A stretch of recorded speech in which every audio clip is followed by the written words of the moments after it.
At the beginning of my career, I had the pleasure of working at a multi-room facility called Manta Sound, which is unfortunately no longer in existence. But it was a 5-room facility with 5 full-time staff engineers, and they each had their own speciality and their strengths.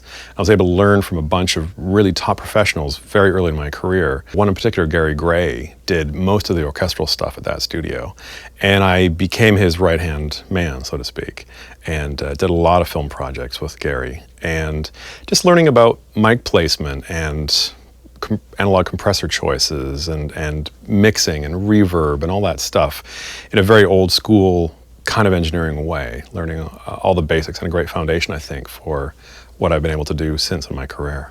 My educational background in terms of university is actually a very broad media arts in terms of filmmaking and sound synthesis and photography and a really broad spectrum of education. But it's mostly, as they say, the school of hard knocks.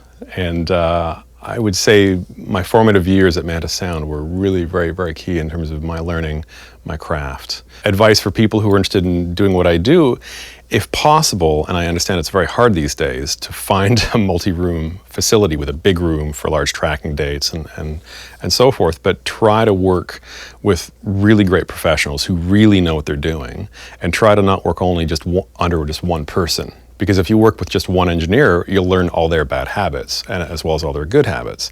Whereas if you're working with a variety of recording engineers in your formative stages, you can sort of sample and choose and take the best and develop your own personal style if you work with a bunch of recording engineers at the beginning of your career.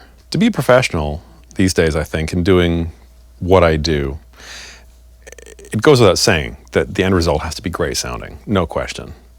But I think it's very important to be calm in any situation. I mean, years back, I had a tape machine catch fire, burst into flames during a recording session, and I was able to deal with that calmly and, be able to swap out the